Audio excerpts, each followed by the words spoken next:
Today I want to show you one of my old sketchbooks. It's not my first sketchbook, it's like my fourth sketchbook, but technically it's my first official sketchbook. These were sketchbooks I used when I used to do a lot of folk art paintings, and they were just for ideas and things like that.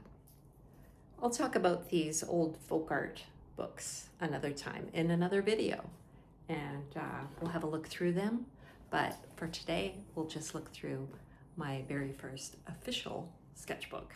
This book, though, was the book I started after I read this book by Danny Gregory. It's called The Creative License. I didn't start this sketchbook. I didn't find out about this book until about 2010. The Creative License should come with a warning label because, trust me, when you go through this book, your enthusiasm for drawing will just kick up. You'll want to start drawing everything. And I'll show you what I started with in my sketchbook. So I'm going to attempt to do this holding my camera because I'm not going to do a time-lapse video of the pages of the sketchbook like I usually do. I actually want to explain some things while I go through. So as I said, I started the book around 2010, and that's no longer my phone number, so that's okay to have on there. But the very first thing I drew was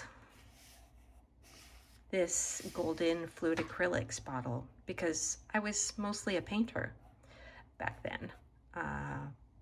And this was basically my first page. I fell that day. It's kind of cool. That's the cool thing about sketchbooks is you can just recall in an instant things that happened to you with a drawing. And this plant that I bought at IKEA, I'll show you. It doesn't look like that anymore all these years later in 2026. And this is a much bigger plant today. A little bit of feng shui stuff. We were runners back then, and I guess we were training for a half marathon, our second half marathon. And I do love pools. Yeah, Starsky and Hutch. That was my favorite show when I was a kid, and I was in love with Paul Michael Glaser. Ooh. Rest in peace, David Soul. Don't give up on us, baby. So I still admittedly have some Starsky and Hutch related items. This book, which I've never read, and I guess I should because it will be so cool, I know it. And I have this car, Zebra 1 or Zebra 12, I forget, I should know that. But it was Starsky's car, and it's missing a wheel, which I need to glue back on. I have used this car in one of my stop motion videos while making art, and it's on my channel. I'll post it at the end of this video so you can check out it just going right over my desk. And a drawing of my daughter when she was very little. Boy, these pages are dirty looking from a charcoal sketch I did. But yeah, I just started drawing little bits, little things I had. That's what Danny Gregory suggested. You can draw anything, really. This is a list that is in the book, Creative License, and basically I photocopied it and I put it into my sketchbook to remind me you literally can draw anything. And I made lists of books to check out from the library or purchase, ink and pencil.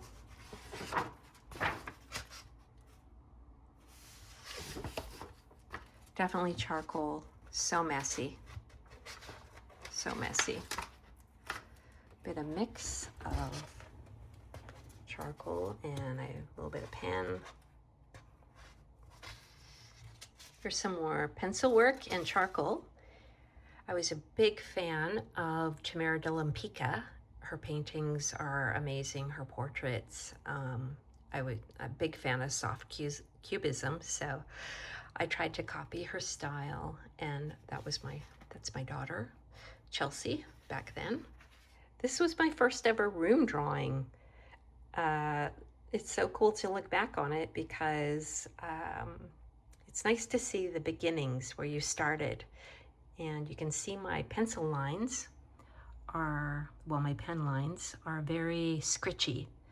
You know, like I'm doing more back and forth with my pen rather than drawing a straight line. And I put a marker in the book because I just wanted to show you. This is more towards the beginning of the sketchbook. And the more control I had over my pen by the end. Not so scritchy, but definitely more control. And I sort of had found my style, I think, with my little details, my little mark making. Yeah, so we'll come back to that later. So again, just drawing things that were in the house. That was from a drawing I did of my husband when we were on the airplane. I think I did a couple of versions of that. And this is Upside Down Picasso. It's one of the drawings from Drawing on the Right Side of the Brain that they have you do upside down to show you that, or to teach you to draw what you're seeing and not what you're thinking, sort of thing. There's that original drawing I drew of my husband on the plane, thinking man, I call it. And that's more of, that's one of my paintings. I was more of a painter back then. And that was from a card from an exhibition I was in. And just a loose sketch, drawing of me, my son, Max. This was a lino cut I did of my daughter. And a self-portrait, I don't know what, in pen. I just wanted to play with a pen. And another room drawing, and you can see still, you know, scritchy lines, not a lot of control, but getting there. And then this was at the Chateau Lake Louise up in their sitting room, and I challenged myself to drawing the carpeting. It was really fun to draw, and it's always a wonderful place to go visit. It's gorgeous up there. Another one of my kids' apartment. This was the home from our house that we lived in.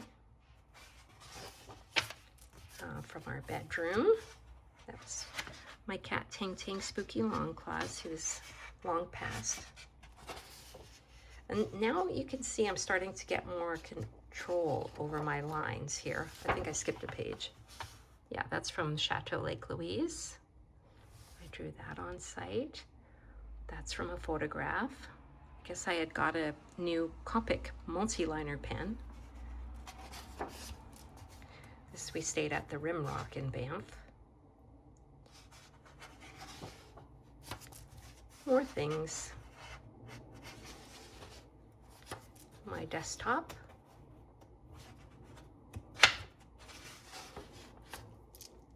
Another workspace I had. Our apartment, well, our house, I should say, not our apartment. And then we had a garage sale because we were moving into an apartment, so that was from it. More things. Saying goodbye to our house that we had built. There's my son and his dog, my grand doggy, first ever grand dog. And our new apartment.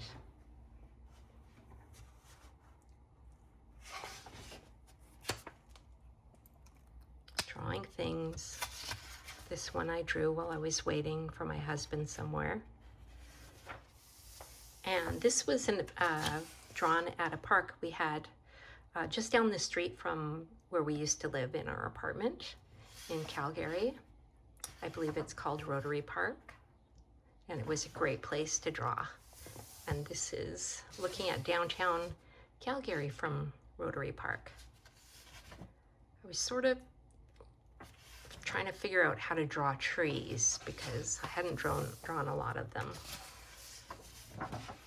till then.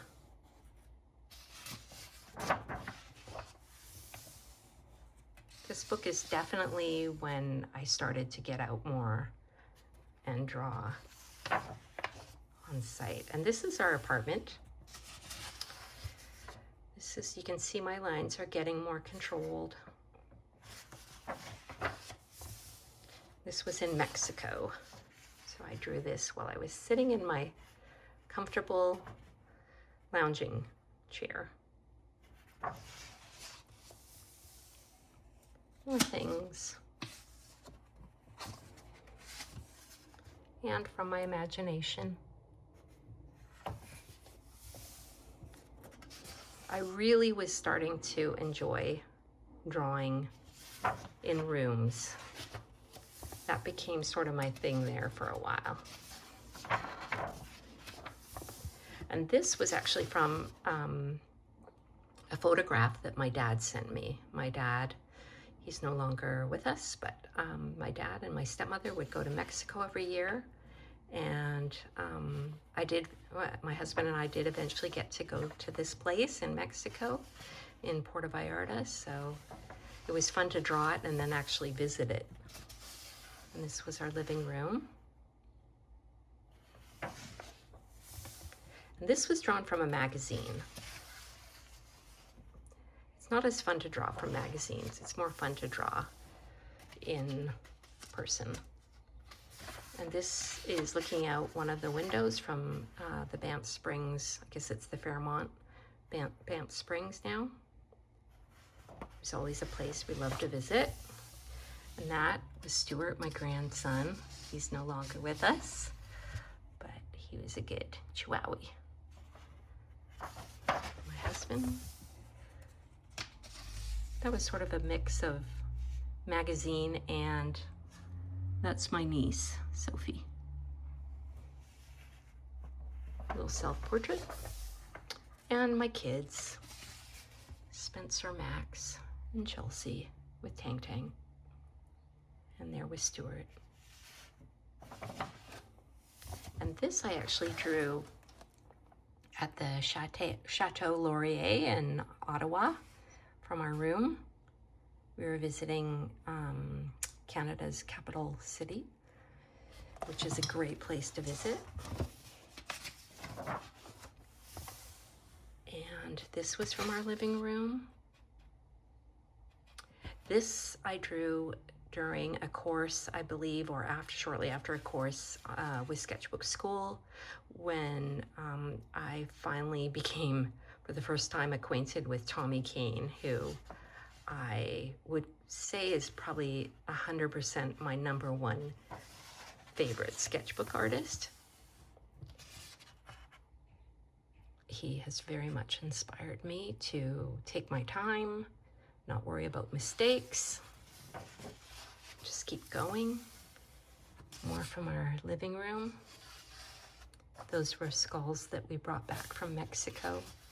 If you've been there, you probably recognize those things. Started this one, never really finished it. A few empty pages, there we go. Another drawing from our living room. I use a lot of dots in my drawings rather than cross-hatching.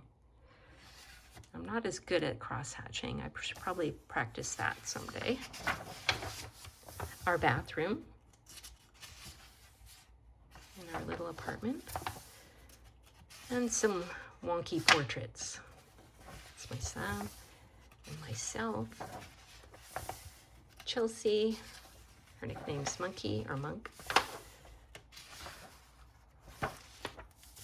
Little self-portrait. Drawing at the coffee shop. We brought that back from Mexico for Chelsea.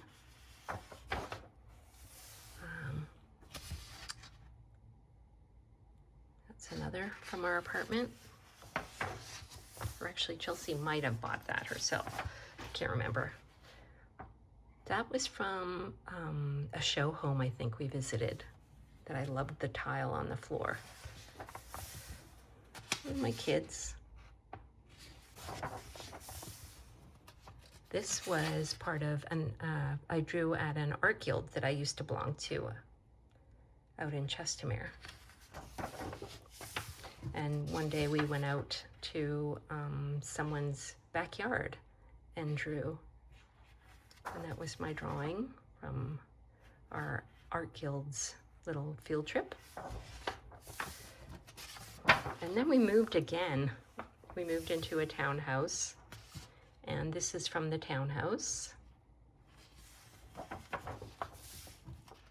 And here we come to the very last page in the book. And that's the one I showed you.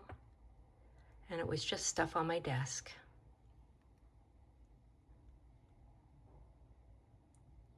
And I just added words to it. Yeah, so that's it. There's some pages, blank pages left. I had a little pocket that was from the show, and these were my paintings. So I have some old business cards.